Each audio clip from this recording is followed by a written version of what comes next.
Maybe that has something to do with it. Alright, never mind. Hopefully we're good now. No audio at all? Oh, okay.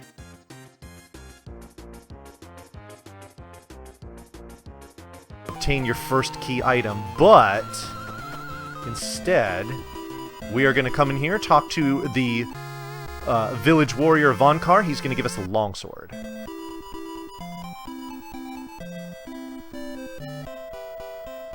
Oh, shoot, hold on a second.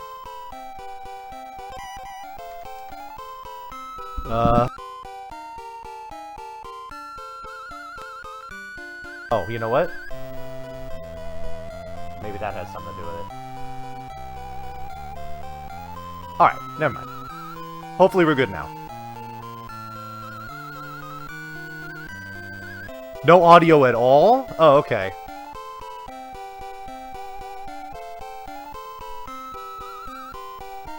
Ah, shoot. Alright, well, I tell you what, we'll restart. That's fine. It's fixed, it's all good? Ah, okay, good. Alright. It's on now? Hey, good. Okay, so... Alright, well, I'm starting over. So, I don't know what you did or didn't hear, but, yeah. Alright, here we go. So, hello everyone. My name is Vanivan. Today I'm going to be running Willow for the Nintendo Entertainment System. And, as you probably already saw, and you might have assumed, this is going to be, very much associated with the fantasy adventure movie from the late 80s. So yes, you will see some things that are similar to that. The actual plot and the story of it is going to be kind of loosely followed, but we just roll with it. So, all right, here we go. We're good. You can hear it all. Brilliant. 3, 2, 1, go, and there we go. Okay. Excellent. Yes. Awesome. Awesome. All right. So the very first thing we're going to do here is going to be for marathon safety. Normally I would go up on this screen here where the lady is just standing there on the flowers. And we would just kind of barrel our way through to get our first objective. But instead we're going to come here, talk to the village warrior Vonkar. He's going to give us the longsword. This is your starting sword in the game. Go ahead and equip it. And then we'll head up. So, one thing I do want to mention, because time is of the essence here, we do have a bid war going on that's going to be closed off in probably not quite 15 minutes or so. Where we are going to... Oh, jeez, come on.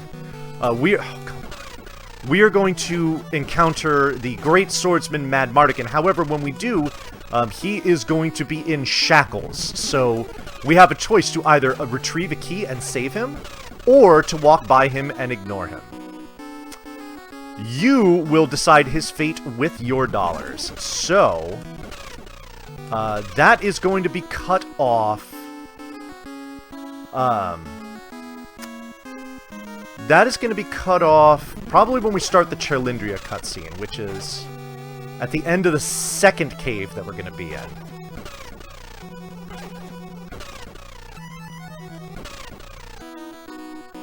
And I will be sure to give warnings for that.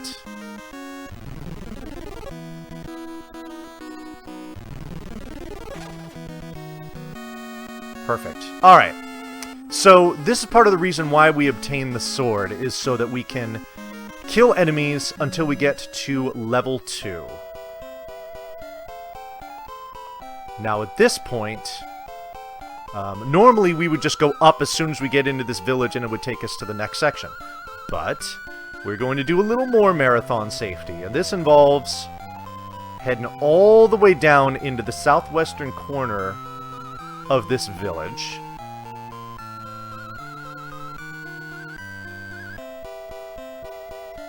Oops. To enter this house here. We need to talk to this guy. And this is just a trigger event so that we can talk to the chief of the village. He gives us a wood shield. I will not equip it. Shields are largely useless in this game. In fact, that's the only one that I will collect, and not even to use it. It was more for the trigger event, but this will allow us to talk to the village chief, and he is going to give us a magical spell called the Heal Mace, which is essentially just a curing spell that restores your HP. So that is always good. So yeah, this is a game on the NES. It is also based off of the fantasy adventure movie from the late 80s, which, as I saw somebody mention in chat, and it is worth noting, is available on Disney+. So, if you have never seen this movie, you owe it to yourself to find a nice evening to pop some popcorn and sit down and check out what is really a fantastic movie. Alright, we're going to go ahead and equip that magic now before I forget. And we're going to head on over here. Alrighty. Oh, darn it. Not really what I wanted to see, but not a big deal. Alright.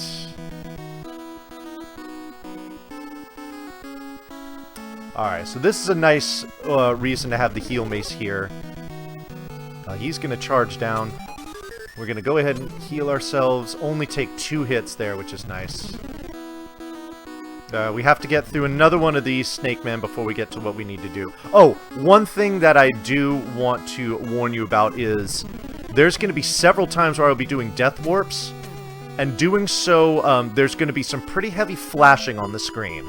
So if you have any photosensitivity issues, just be warned. I will do my best to let you know when those death warps are coming up, so that you have a chance to kind of prepare. The flashing only lasts for maybe about like 2 or 3 seconds, and in fact there's going to be one right here. But we want to see if we get the snake dance. Come on. Snake dance? No, I didn't get it. Alright. Oh my god, he actually boosted me up to the... I've never seen him do that before. Okay, now here's the flashing. So there's going to be several death warps in this game. They're going to accomplish 2 things. One of them is that they are usually going to bring us back to a point that's going to make it closer to our next objective. So it is kind of a mode of transportation. But more importantly, when you die and continue, you recover with full HP and MP, and that's actually going to be really important for a couple sections. So we talk to the skeleton here, we moonwalk into the cave, which you need to do if you want your run to be valid. So here's our first cave of the game. It's also going to contain what is arguably the trickiest boss of the run. Which is interesting that it's the first one that you encounter, but I'll kind of explain.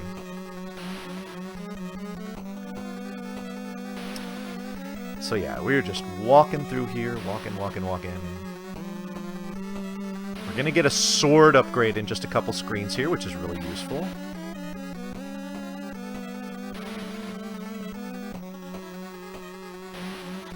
There we go. Getting the battle sword. Also, there are several treasure chests, and this is one of them, that after you obtain the item in there, you'll get what's called the Light of Life, and what that does is just refills your HP.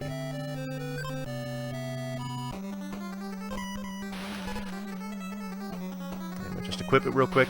One thing that is kind of annoying but is important to know is that every time you die, everything you had equipped becomes unequipped. So your sword, your magic, and a shield if you happen to be wearing one. You have to remember to do that menu after each death. Alrighty, so here comes the first boss of the game.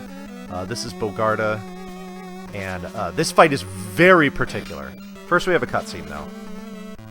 I'll explain how this boss works after I do it, because the boss fight is pretty short.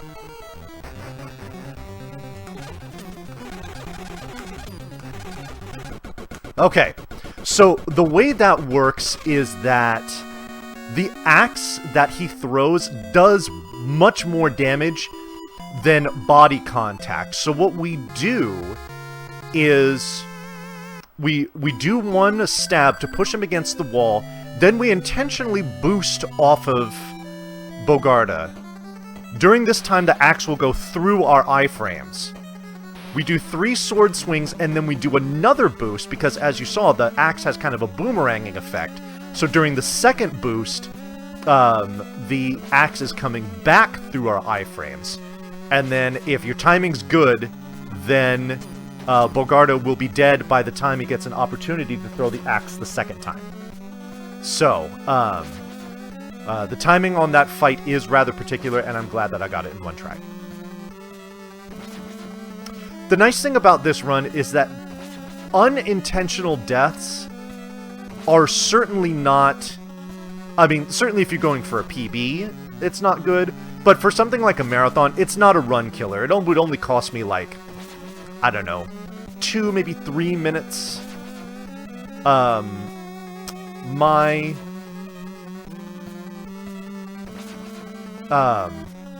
estimate probably allows for, I would say, 2 of those if I want to stay under it.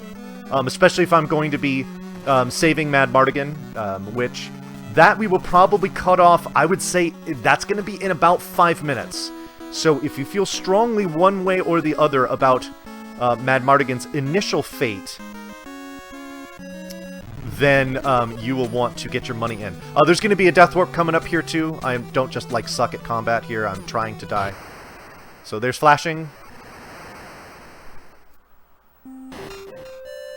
Alrighty, so now we can leave this village on the western side and continue on into the wider world here.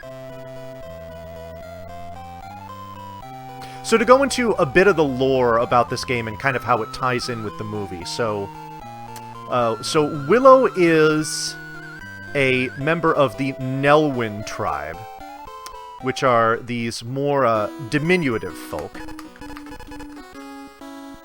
And one day, a human, or as I referred to in this game, they're called Daikinis, a Daikini baby washes up along the riverbank in their village. And so the villagers become very frightened by this, and they say, hey, we need to return this baby because it could be a curse. And so Willow was set out to return this baby, but along the way, he discovers that the prophecy has foretold that Willow himself will be the one to bring about the downfall of the evil Queen Bavmorda, who is plotting to do some very, very mean things. So, off we go. Adventuring.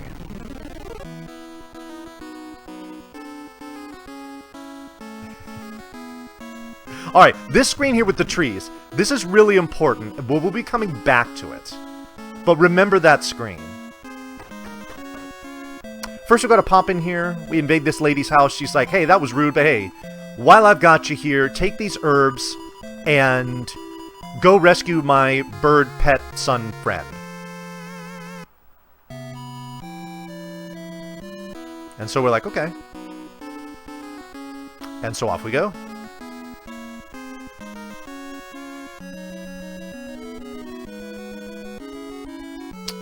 Alrighty.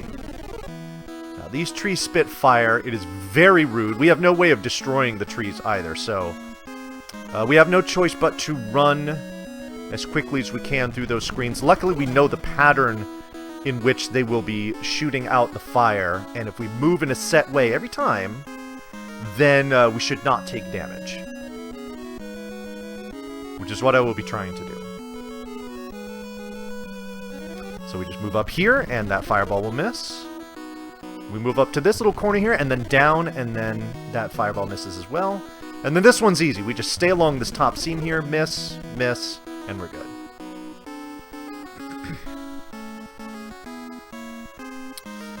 So, probably a good time to talk about enemy spawns as well. So on these last few screens, there was a chance, including this one too, there are chances for enemies to spawn, and I'm getting really good luck here. which of course I get in a marathon run where I'm using safeties. I can't get this in my PB attempts. Alright, so here we go in the second cave. At the completion of this cave, once we come out on the other side and back into the wide world, that will be the cutoff for either saving or ignoring Mad Mardigan. So, this is your last chance to get in money either way. I don't know where we stand with that. I believe save is in the lead, but that I don't know. I don't know the dollar amounts, I should say. Okay. So that enemy that I just saw there and noped out of, yep, we don't want that. That is what I like to call a ghoul. Those enemies, they're truly awful for two reasons. First of all, I don't have the weapon that I need to kill them. And second of all, they transform you into a pig, during which time you can't leave the screen, and it wastes an immense amount of time. Now, this section of the game here is what I like to call the Hellway. It's going to be 3 narrow screens like this, where we have a chance of these skeletons appearing on either side and trapping us in. Okay, we're good there. And we're... okay, the last one of these screens here spawns red skeletons, which do like twice as much damage. So not seeing them there was ideal. So here we have the Dragon Matanda.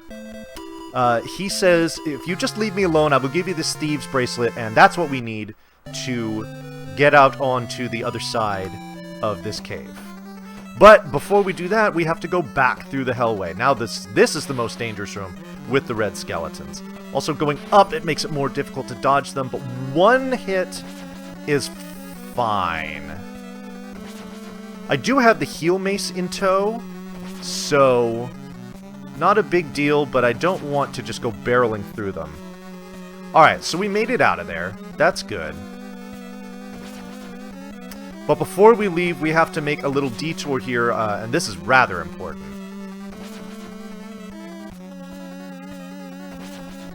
Alrighty, it looks like I'm getting word that Save Mad Mardigan is indeed still in the lead. I haven't really seen any movement there on the dollar total, so I will just...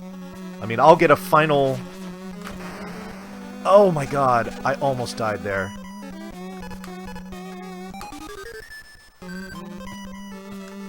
No. There we go. There we go. Okay.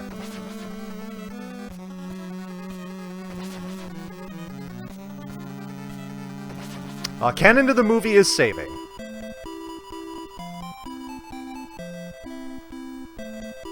Alright, so this is Poe. This is that old lady's bird pterodactyl friend. I don't know what the hell this is. But what's happening here is actually really nice. Poe is giving us a magic item called the Ocarina. And what that will do is that will summon Poe, and he will take us to a list of up to 6 different waypoints that we visit throughout the game.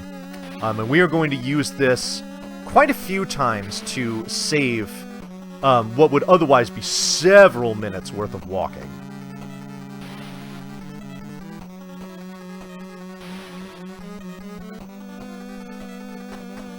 Alrighty.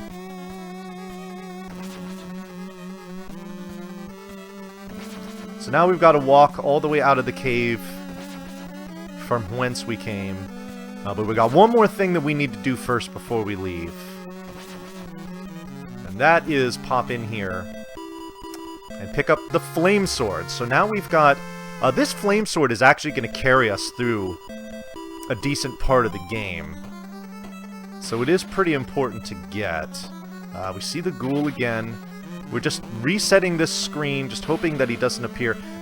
Whether or not enemies appear on a screen where they have a chance to is dependent on the frame where you enter the screen. So,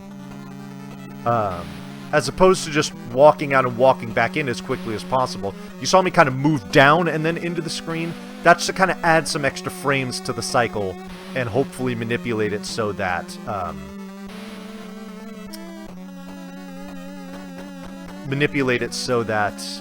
the enemy doesn't appear when we go back onto the screen. Alright, we are really just a couple screens away from exiting, so the cutoff is going to be momentarily. Again, I do not see any motion there, so I will make the safe assumption that we are indeed saving Mad Mardigan.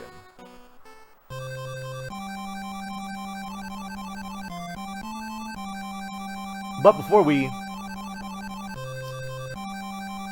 do that, we are interrupted here by a whistling in the reeds. This absolutely was inspired by Newtopia, yes indeed. Here we have the enormous fairy Sherlindria, who is the one that tells us of the prophecy to save the baby Elora Danon from a ritualistic death by Bavmorda. And in doing so, she gives us this, like, crooked stick. It's actually a magical cane.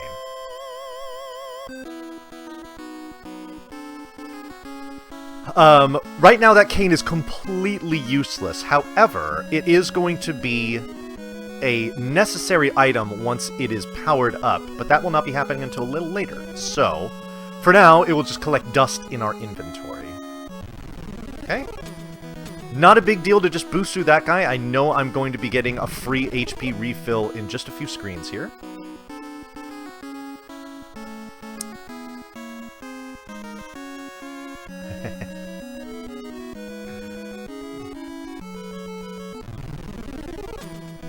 Not a problem.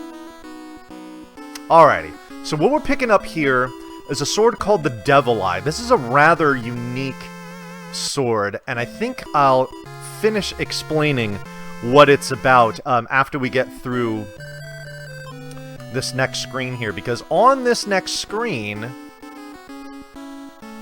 you know him, you love him, it's Mad Mardigan. Actually, he's Sad Mardigan. Look at the frown on his face. He is cuffed up, he wants us to retrieve the key, and because you donated for me to do so, that is exactly what I am going to do.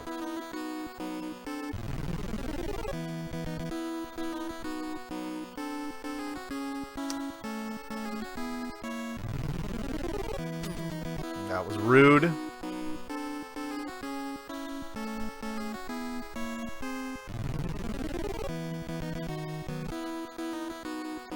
Alrighty, there it is. Here's the key.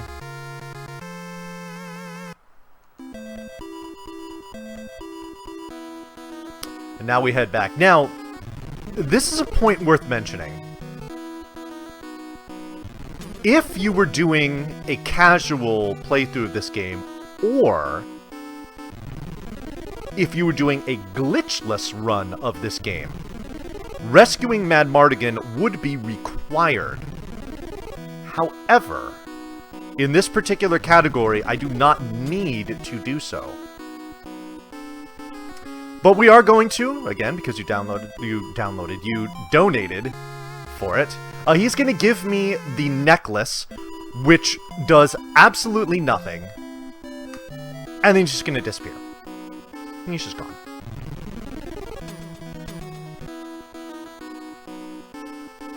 Alrighty, the damage here is not a big deal because I know I've got a free refill coming up soon. But before we do that, we've got to turn on our Ocarina spell. We're going to tag this building here. This is the bar. We just need to get to this screen in order to load up the next tags that we're going to have for Poe. We don't actually need to do anything in the bar. Poe's going to take us back to his house. And now is the time where things are going to take a drastic turn when it comes to the speedrun. So, prepare yourselves for the funk. Hold on to your butts. If you're incapable of doing so, have someone hold yours for you, because we are about to get super crazy. Remember this screen? There's a little seam here in the grass where we can walk through that obviously isn't readily apparent. You're not supposed to be able to exit on this side of the screen. And based on how the terrain looks, I think you can probably see why. Now's a good time to explain the Devil Eye. So what this does is the Devil Eye is the only sword that can damage kind of a subset of, like, spirit enemies. Like these little, I call these bubble ghosts.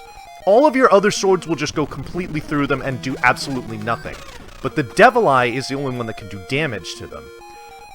Now, flipped around, any enemies that take damage from standard swords are not at all affected by the Devil Eye. So, It's kind of like our utility, you know, just kind of our specialty tool for dealing with these kinds of enemies.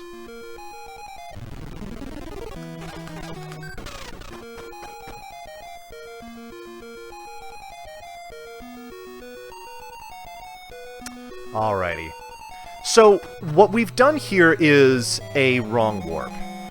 This is a tower that is normally encountered much later in the game, and we entered, like, halfway into it. We just busted in the side of the tower, essentially. But that's cool. We get up to the top.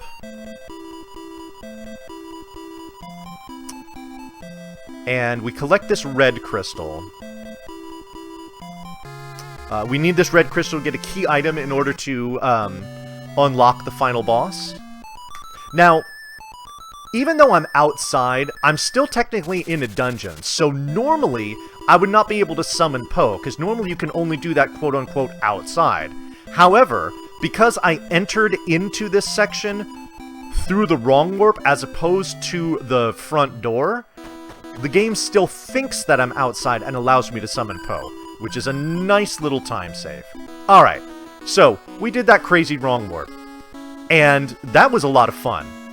So what do we do with things that are fun? You got it, we do them again. Only this time, we're not going up, we are going to go down.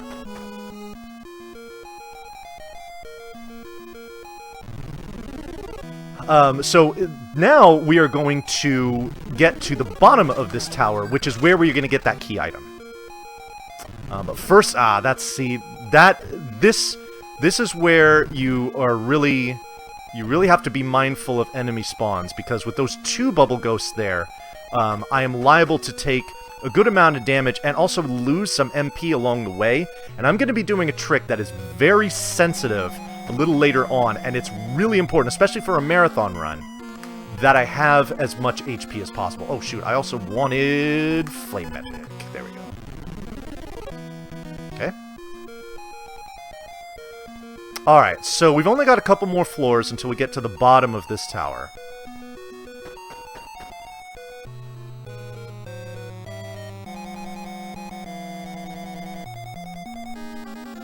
Y'all are too kind here in chat. I appreciate the very nice and encouraging words you're saying about my explanations that I'm giving here. This is a game that's a lot of fun to do, and I mean, as someone who absolutely adores the movie, and so, you know, appreciates the lore, certainly, it is a lot of fun to talk about. Alright, so here we go into here.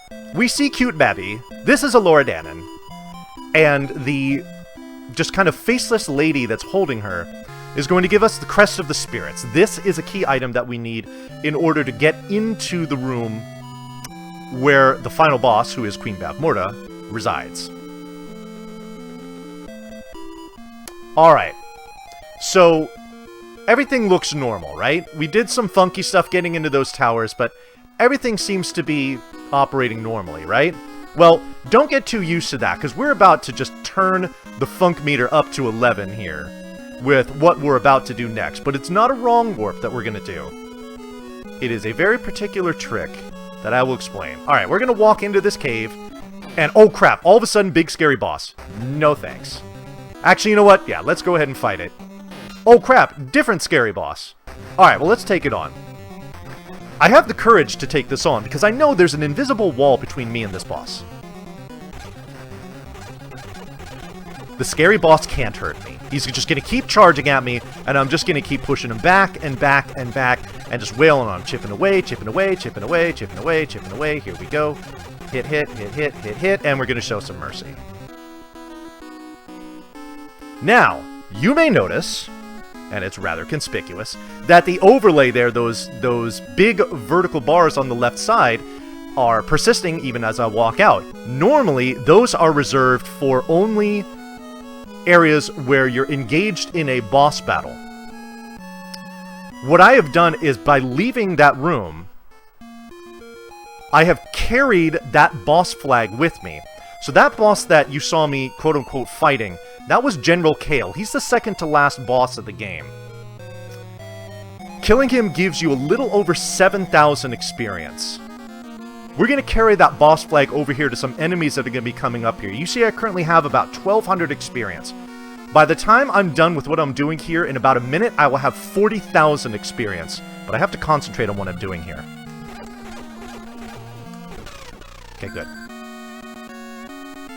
So the first enemy to appear on the screen will have the boss flag assigned to it, and killing it is going to yield me boss level experience. The only problem is that I can't take hits from the other enemies too much because I don't want to die. Because if I do, then I have to reset this whole thing. And unfortunately, while I'm in the glitch state, I can't use magic, so healing is not an option right now. So I have to kill 5 of these flies. That's 3.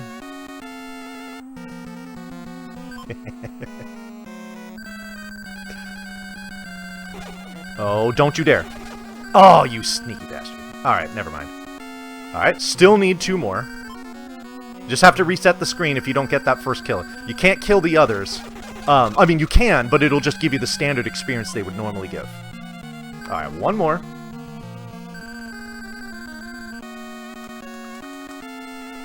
And there we go.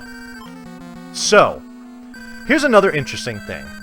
So we're doing this all to get to level 13, which is a very important level to get to, and I'll explain why in a second.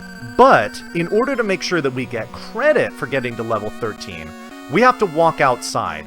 The reason being is that you do not get credit for things you've done in dungeons if you haven't exited before you die. And we are going to be doing a death warp, so we have to wait till we actually get to the experience total for level 13, which is happening right about now. So now that we've tagged ourselves outside as being level 13, now we can come in here and do a death warp. Now, just for reference, before I did all these shenanigans here, my MP maximum was like 60-something, and my HP maximum was about 90-something. So remember those numbers, and then once you see me come back... Oh, flashing. Sorry, should have mentioned that before. Now you'll notice those 2 numbers are a little bit higher, which is great. That's actually one of the reasons why we need to get to level 13, is because we have a magic spell that we need to cast on the final boss to kill her first form, and doing so will give us just enough maximum MP to get there. The other reason we need to be at level 13 is because it is required to do the plot trigger for us to get that cane powered up. So we're going to come back and do the exact same thing we did before. Scary boss, we leave, we come back. Here's General Kale again. Now this fight is going to be slightly different.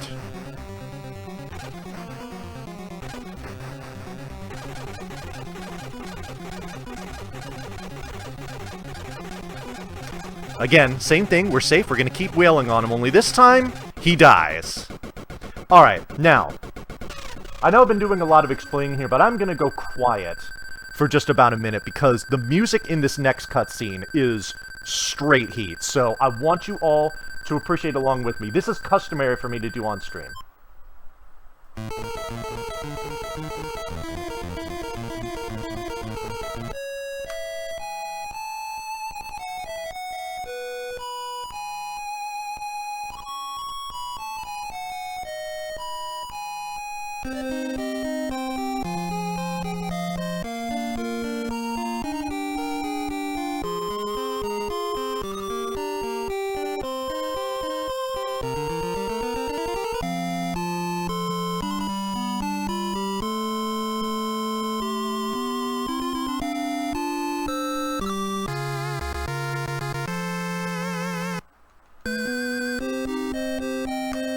Alright, there we go. Thank you for appreciating that along with me. It's one of my favorite themes in the game. A game that has quite a few really, really solid tracks. So, yeah.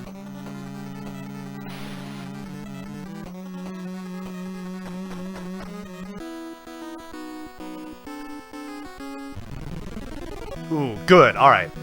That's a there is a very tight window for you to dodge those first 2 crab shells. I'm glad that I was able to do so. Alrighty. So what we're actually doing now, because of that crazy wrong warp, is we're kind of going up the down staircase here. Normally in a casual run, I'd be heading the opposite direction to go over and fight the boss, and then get the crystals, get the crest of the spirits and all that stuff. But I'm kind of doing this stuff in reverse. Now, what we're picking up here is the magic of flee. This is essentially an exit spell. This is going to allow us to escape a dungeon, and it will teleport us back to the entrance that we came in. We're going to use this several times to save plenty of time. You know, I gotta say, I see y'all in chat. You folks are wonderful. I really appreciate all the positivity. But speaking of positivity, if you are enjoying what you're seeing here, please, even if it's small, make a donation to No Kid Hungry. It is a fantastic cause. I am happy to be here to help raise money for what their mission is, what they're trying to accomplish, and every little bit helps. So please, your assistance is greatly appreciated. If you do it for nothing else, do it for the funk. Because I've given plenty of it to you over the course of this run. Alright, so here we go. So this opossum here is Fin Raziel. She is the messenger of the skies. She is the one that is going to power up Arcane. But she can't do that unless she's human. But we can't make her human until we're at level 13. Which is why we do that grind and then come here to meet with her. Okay. Now Arcane, which shoots out these cute little bubbles, is a vicious assault weapon. And I shall ready it to use it as such.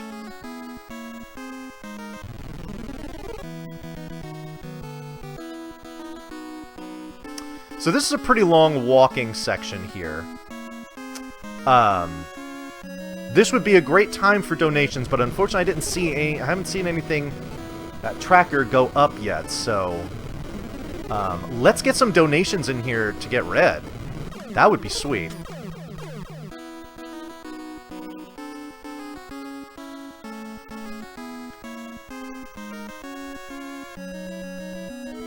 Yeah, so the name of the game here for the next oh, whoops.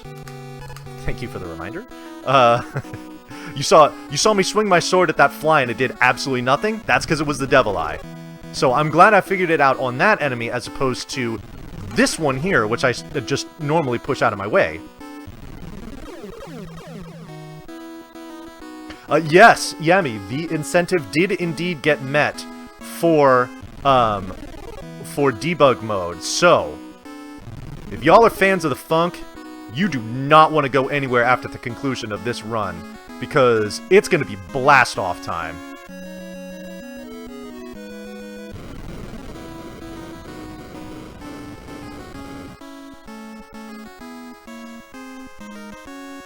Alrighty. So we're pretty close to our objective, what we're trying to do, at least in this little section here.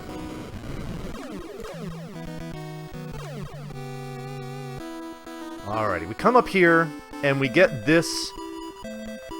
This is the Monster's Bone. This is actually going to show up in our menu as a spell called Spectre, though it does look like kind of like a cow's skull. And you're going to see what it does momentarily, because I'm going to be using it in the next couple screens. So we have our Spectre spell ready. We're going to get right up to the edge of the screen, and we turn into this cute little slime. Now, the slime is very significant for this reason. While you are in slimy form, you generate no threat, and therefore, no enemies will appear. We're going to use this spell many times in order to just make straight line safe passage through some, what would be some otherwise pretty precarious sections of this game. Oh my god, I'm going the wrong way. Oops. Alright, so, I might actually get some encounters here that I normally don't. But, that's fine, because I'm actually going to come up to a section where I where I get a free refill, so it is not a problem. That was just a slight waste of time. That's Dirt Mountain. We're going to see that one several times in the future.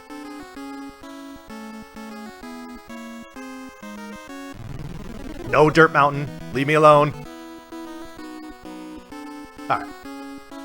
Slight detour. Wasted maybe a few seconds. Not a big deal. Alright, so here we go. Pop into this house real quick. Get a refill. That's pretty nice. But we're also going to get Thunder Magic. Or the Word of Thunder. I'm sorry. Should be more specific there. The Thunder Magic is going to be pretty useful in one specific section of the game where we have the chance to be robbed of very valuable MP. So it's kind of like a preservation deal.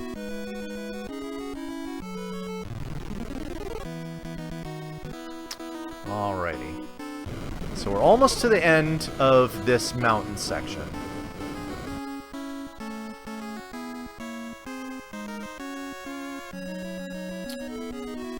Almost.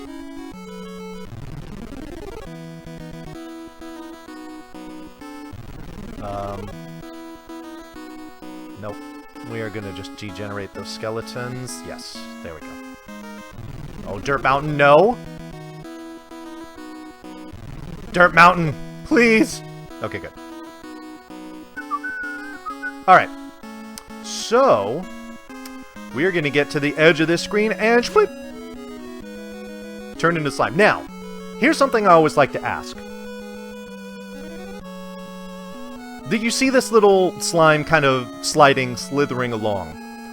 What is the word that you would use, or you think would be appropriate, to describe the sound that a little slime like this would make when it's moving? I want to see it in chat.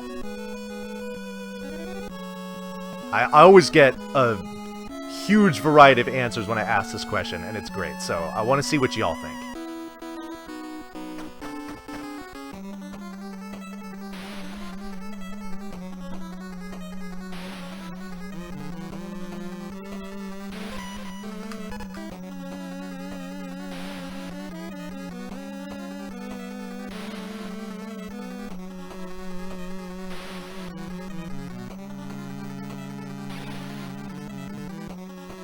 Alrighty.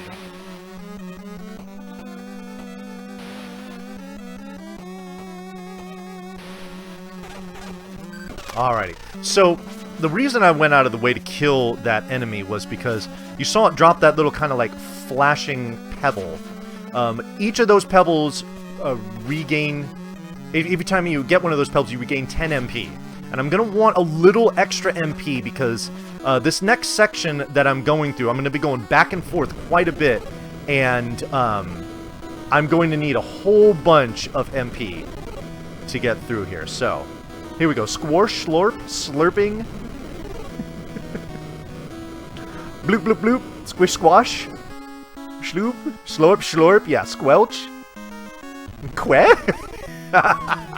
Nice.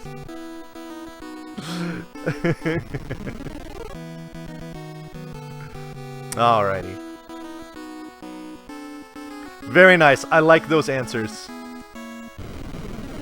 I like some of these answers here.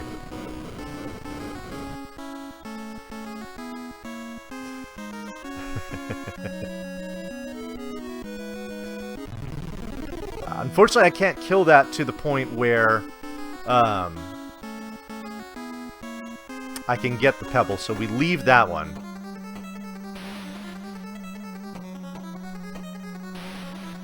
Alrighty. So, this is Bird Friend. He's actually a warrior of the Eagle Clan. He's going to give us the Wing Sword.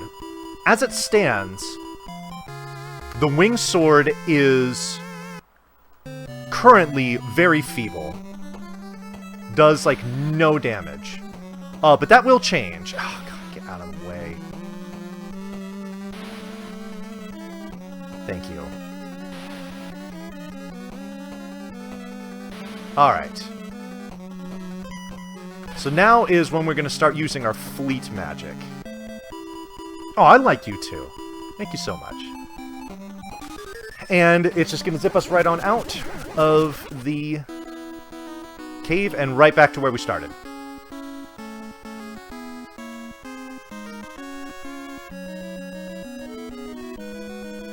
So now we're gonna head on back. Oh man. I want to see an enemy that I can kill and get some stuff. Not seeing it yet. Well, we are going to roll the dice here.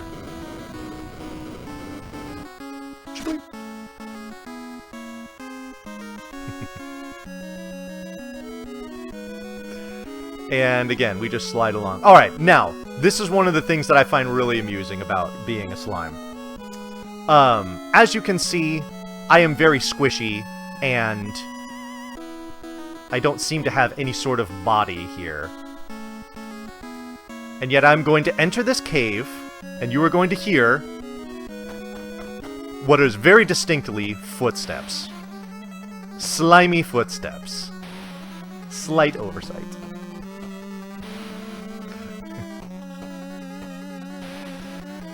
I wish he would have spawned lower. That would have been a kill that I would have liked. Okay, let's see if I get one here that's... No! Uh-oh. Okay. Huh. Well... Alright, that's... We'll work with this.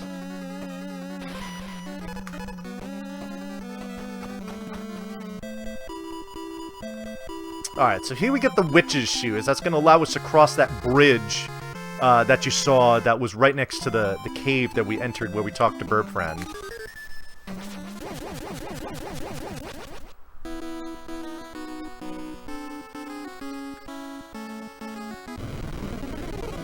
Alrighty, normally I would like to use the Spectre spell again on the end of actually this screen right here because it helps us to avoid these skeletons. But instead, because I have so much HP, I'm actually going to intentionally take damage boosts here because I'm going to want to do a death warp once I get to the end of this path here, and the lower HP I have, the faster I can do that. So that's actually not a problem. We are working with this. Oh, now you give me that guy. Awesome. Thanks. Oh, now you give me another one. Awesome, video game. Whatever. We're good. We are good. Alright, so now we can cross this bridge safely. Oh, boy, that maybe was a little more damage than I felt like taking. Oh, especially there. Okay. Okay. Let's just... Actually, you know what? Well... Nah, we're just gonna go ahead and heal. Because I didn't have to use the 50 before, so sparing 20 is not a problem. Okay. Very good. So here we are in the lovely village of Tir Asleen, and we are going to show our proper respect for it by just walking straight through it and interacting with nothing and no one.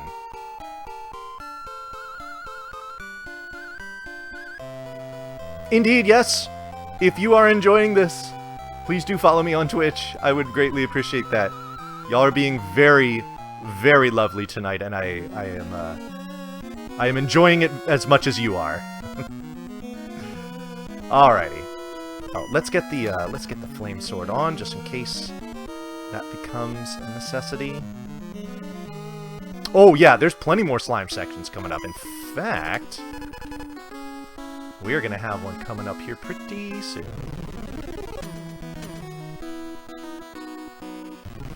Ah, that's not what I wanted to see. Oh well, that's fine.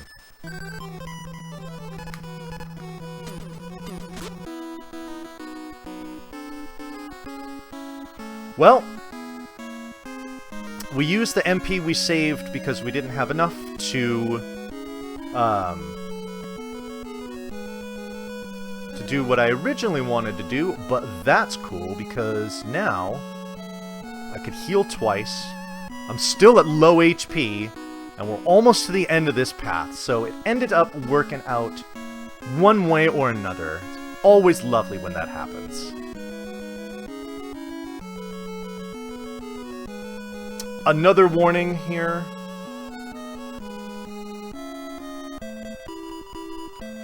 After I am done talking to this lady, I'm going to do a death warp at my first opportunity. So again, there will be some flashing. That's going to be coming up in just a few seconds here, actually. Here it is.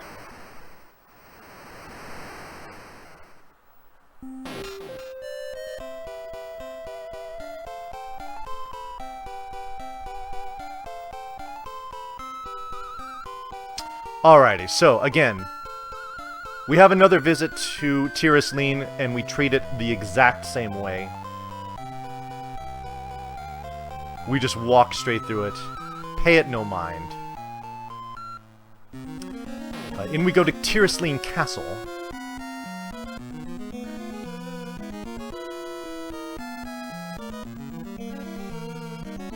Oh, that ghoul can be very scary, because if it transmogrifies you into a pig, you are stuck on that screen for a long time. So that is not something we want to see.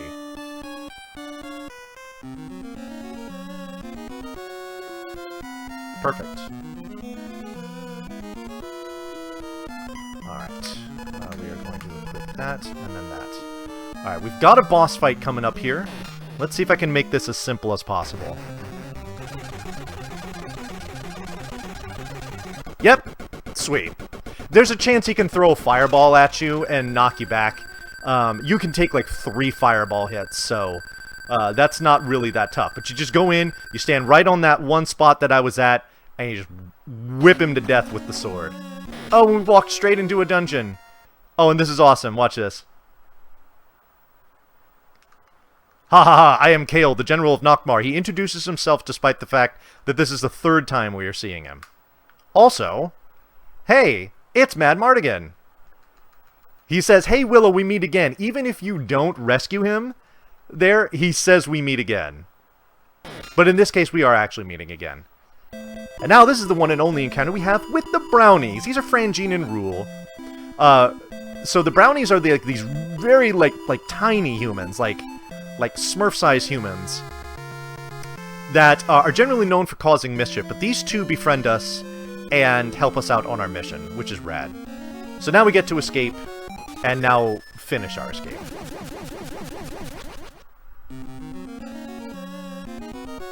So we don't have to go walking all the way out of that castle.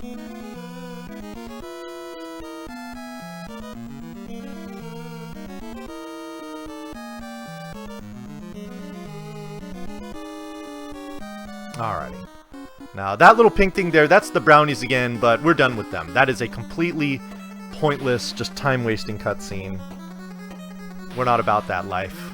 We are moving on.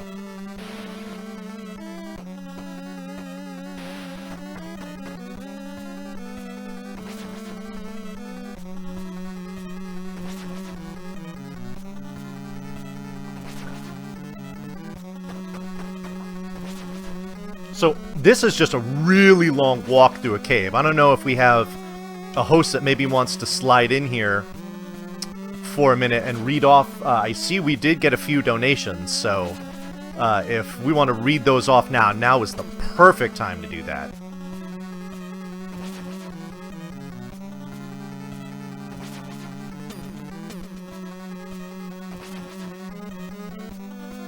Ah!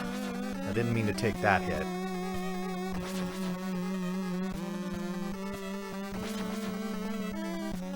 Yes, they stole the baby from the stupid Daikini.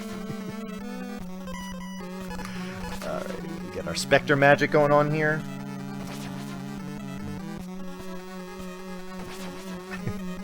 We wait till we get to the top of the screen and shpoop! Slimy friend once again.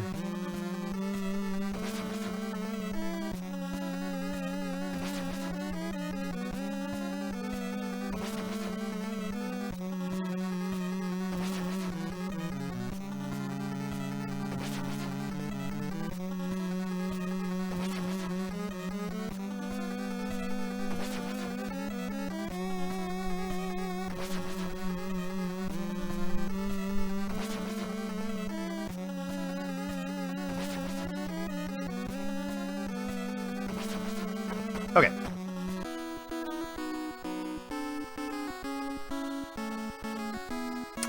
Good, no enemy spawn there. That is nice to see. Ooh, that's big damage.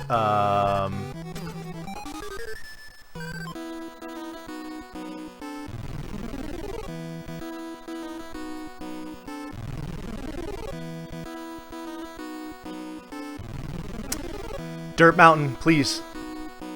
No, Dirt Mountain. Thank you. Okay.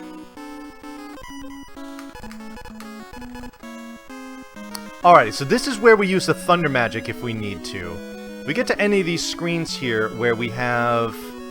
Oh, okay, well... Wow, they're being nice. Ah, here they are, okay. So use the Thunder Magic to kill those bubble ghosts. It costs 20 MP, but fortunately, they each drop those little 10 MP gems, so I essentially just get like an instant refund. Shboop.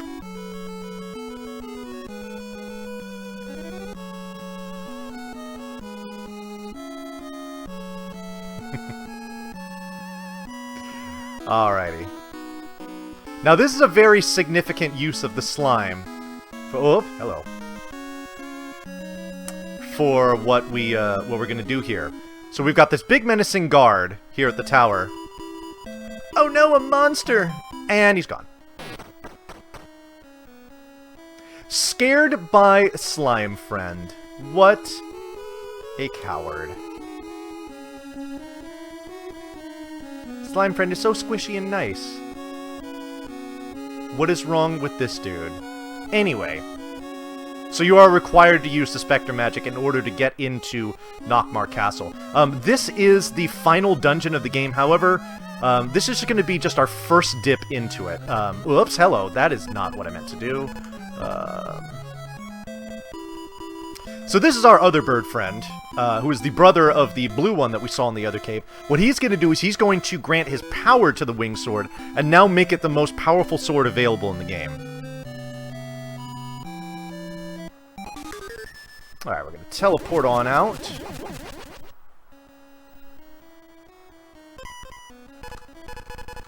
Immediately turn on our ocarina.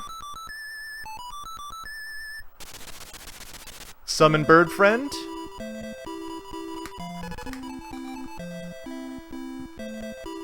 Back to Tirisleen. And for the third time, we shall honor this great village by doing absolutely nothing but getting out of it.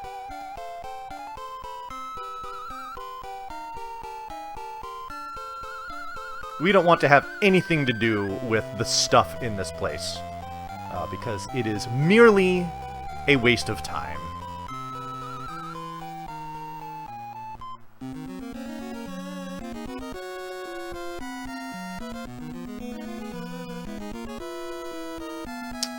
Alrighty. So we just gotta pop down here. Oh, this is another funny one. So this lady says, "What? You've met Eric?" Actually, no, we haven't. He was that NPC that was sitting in front of that snake boss room. He would normally give us a powerful sword, but it's not that much of an upgrade to justify sitting through the cutscene, so we just ignore him. So, there's all these people that have assumed that we've met people and things that we really haven't, so...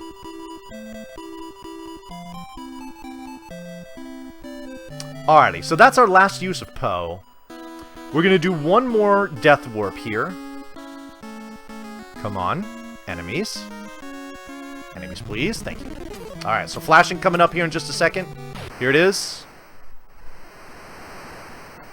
And it's gone. Alrighty, so now...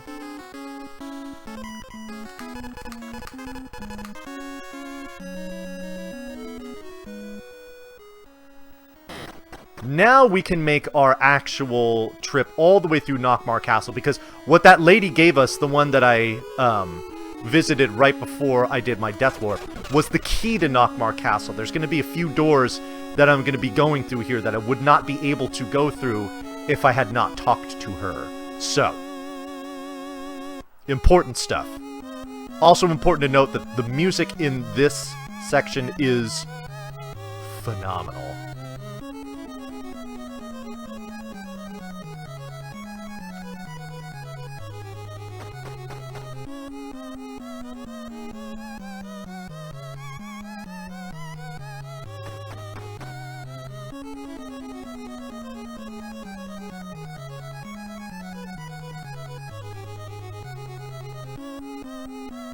I'm kind of just being quiet, letting y'all enjoy it.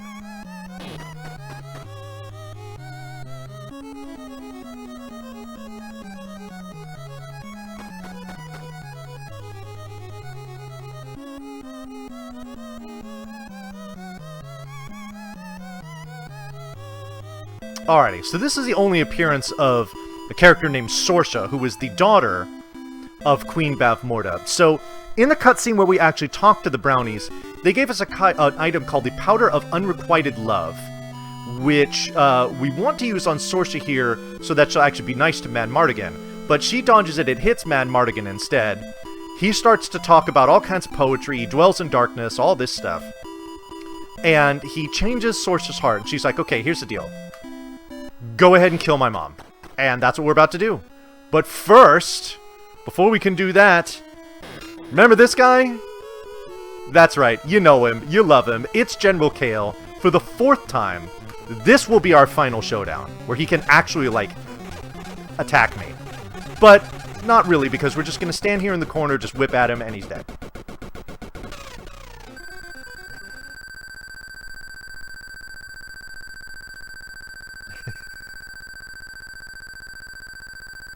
Alrighty, we gotta wait for EXP to gain. We're not gonna gain another level, so that experience does us absolutely no good. More awesome music, and this is also the last section of the game. We're just going to ascend the tower here until we have our final confrontation with Bavmorda. Now, let's talk about the boss fight. It's in 2 phases. The first one, I can only do damage to her using the cane. At level 13, I have just enough MP to cast shots from the cane so that I will kill her if every single shot connects. If one of them misses for whatever reason, then I have no choice but to die. I'm going back to the beginning of Nockmaar Castle. It's a waste of about 4 or so minutes. It is really something we do not want to see. So,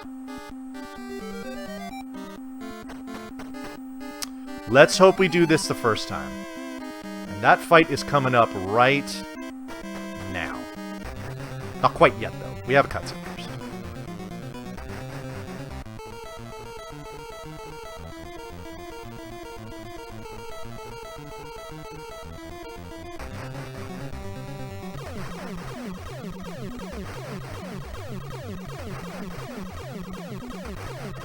Perfect. Those little fireballs that she drops can actually block your cane shots. So we have to get her let her get really close to us so that she doesn't put any fire in between us and her. Alright, so now it's the second phase. It's pretty much the same as the first, only this time we can use our sword to damage her. As soon as her HP hits 0, then that will be time. Alrighty, a mid 101 with rescuing Mad Mardigan. That's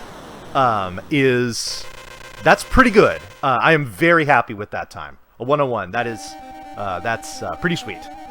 So, yes. Alrighty.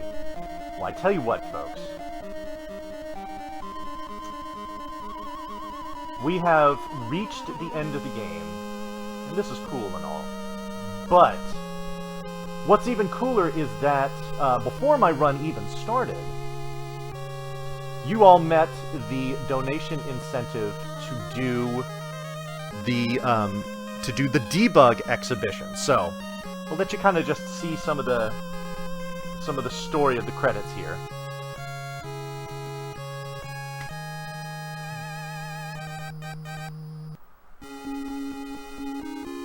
Also, thank you everyone very much for the GGs. Greatly appreciated. Alrighty, so let's go ahead and reset. Because this is what you wanted to see. So what I did is I beat Willow in just over an hour, which for an adventure game like this, which normally has passwords and whatnot, is extremely quick. But that's nothing compared to what I'm about to show you. So what I'm going to do is I'm going to enter in a password. Now, I know what you're thinking. Oh, that's cheat. Why are you entering in a password? You're going to have, you know, you're going to be at the end of the game. You're going to have all this stuff, blah, blah, blah. And I get it. I get it. But this password is not going to do what you would expect. And what I'm going to do with it is going to be nothing short of insane. Alright. So, I've got my password here. Oh, you thought that was fun? You don't want to go anywhere. Okay, so here's the deal. So I enter this password in. So, as you can see, I'm at level 1. This is the village of... Nelwyn. This is where you start the game. In fact, I will go to this screen here. This is literally when you hit new game, you start right here. Now, let's go into my inventory. I have no swords. I have no shields, no magic, no items. So you're like, okay, so what's this password all about? Here's what this password is all about right here. These two little boxes that come up here, these are coordinates. What this allows me to do is it allows me to warp to any screen in the game at will. And that's what I'm about to do. So, remember what I was talking about, what we needed to do in order to kill Bavmorda. We needed to get to level 13, we needed to get that cane, we need to power up the cane so that we can kill Bavmorda, and then obviously in her second phase, you see we needed to kill her with the sword. So those are those three things. Sword, cane, power up, level 13. Don't blink, folks. This is going to be crazy. Alright. If you all are ready, because I know I am. 3, 2, 1, and go. So, this is actually a section of the game we didn't see in the run I just did. This is in the basement of Tirasleen. We never saw it. I'm getting the Wonder Sword. This is the second strongest sword in the game. So here's my sword. Now we're going to move down here.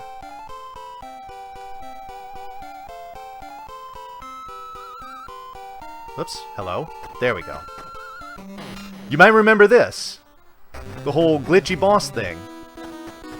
Well, we're doing it again. Gotta make sure I have my sword on, otherwise I'm not going to be able to do much to here.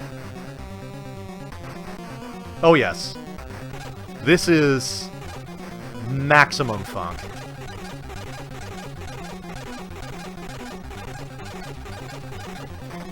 We're going to do the same thing we did before.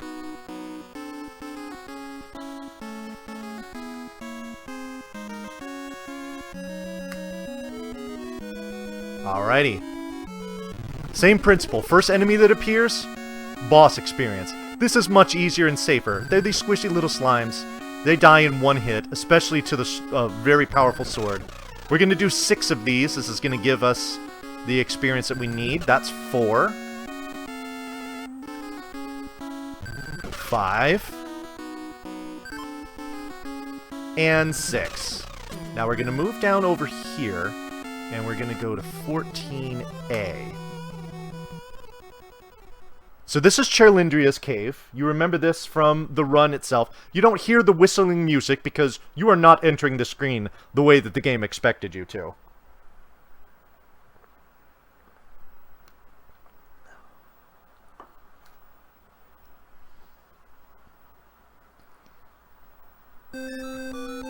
Here's Cherlindria. Same cutscene.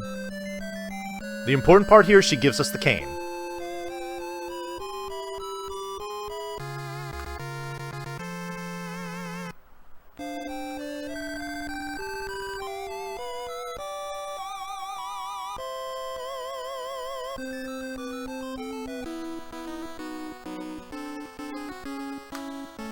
Alrighty.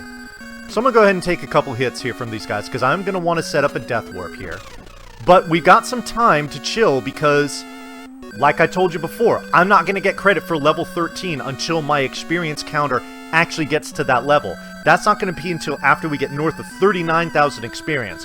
So we sit here for about, like, I don't know, 40, 45 seconds. What you can't see here, because the bar is in the way, is that there is a door to a cave, and that's going to take us to Finrizel. But again, without being level 13, we're not going to be able to transform her into human form. So, we gotta be patient. So we just sit here, and we wait, and we wait, and we wait, and we wait, and we wait, and we wait some more. We're almost there.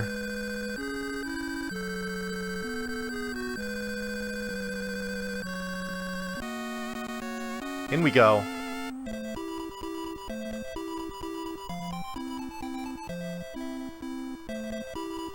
Same cutscene as before. Willow clutches the cane tightly and says the magic words. And we have Finrizel as a human again. We also have the cane powered up.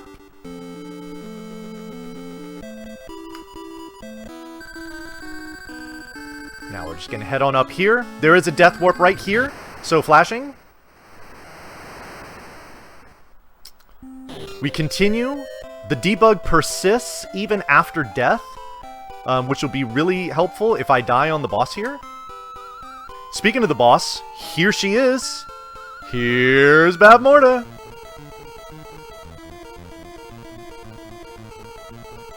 Exact same fight as what you just saw a few minutes ago.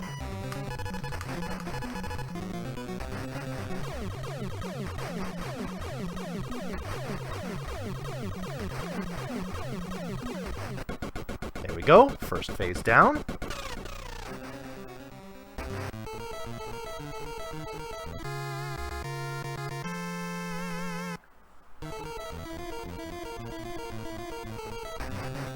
Alrighty, into the second phase we go. Oh shoot, she got loose. That's alright. We'll just set it up in a different way. And there it is.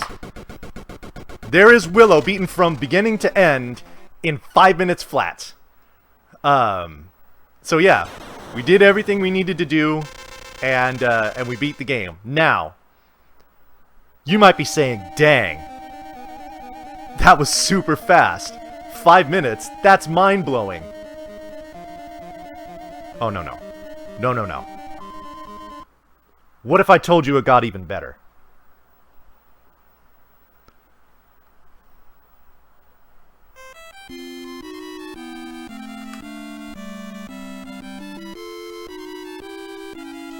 We're going to enter in the same password here.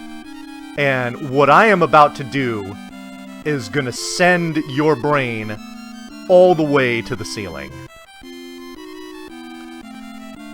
So I apologize for the mess.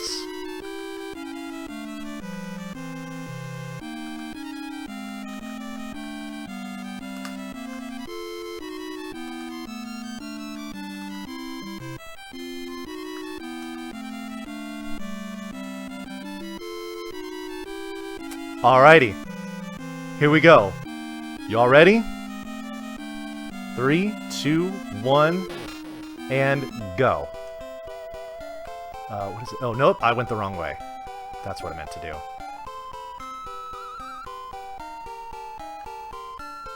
Alrighty, this is going to start out just like what I did before. Yeah, keep a tight hold of those butts.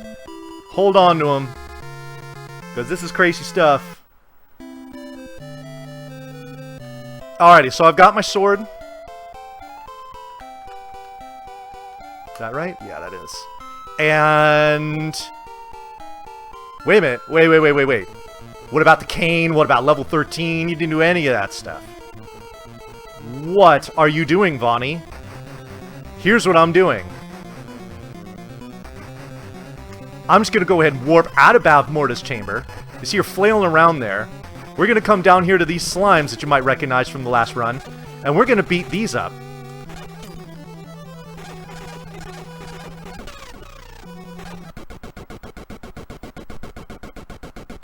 Okay. That was a special kill on some slimes. Now we're triggering Bavmorda's cutscene before her second phase. But where is she? That doesn't matter. Where she is in these slimes.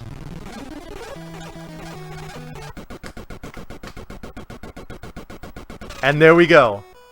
I have killed the slimes, and here are your credits. You've already seen them twice already. That was Willow beaten in less than a minute and a half. I have gone mad. Actually, I've gone funky. That's the technical term for it. So, the way that works is that much like I carried General Kale's boss flag with me to fight those flies in the actual speedrun and got the experience for him, because it triggers the flag once you kill that enemy. Well, Bavmorda's boss flag is that when you kill those slimes, it just triggers the cutscene for the first time, and then the flag for Bavmorda 2, when you kill it, is it triggers the credits. And that's what I've did. I went from the very beginning village with no equipment to triggering the credits in less than a minute and a half. So, there you go. That was your debug exhibition that y'all donated for. I appreciate you doing that. Speaking of appreciation, if you appreciated what I was doing here today, please do give me a follow. I do all kinds of fun stuff like this on my channel on a regular basis. So if you're a fan of me, if you're a fan of, you know, action-adventure RPGs like this, if you're just a fan of the funk in general, you definitely want to stop by my channel and check it out. I would love to see all of you there, because y'all have been magnificent tonight. The support that I saw and all the positivity in chat tonight was truly awesome. So thank you all very, very much for being a fantastic audience. I do truly appreciate it. So, but at this point, I think that does it for me. We're going to go ahead and yield it on over to our next run. We still have an entire day of speedrunning left, so let's keep raising those funds. I really appreciate the donations that did come in, but let's keep bringing them in. So, again, thank you so much for hanging out. I will see you all very soon, and until next time, take care, folks.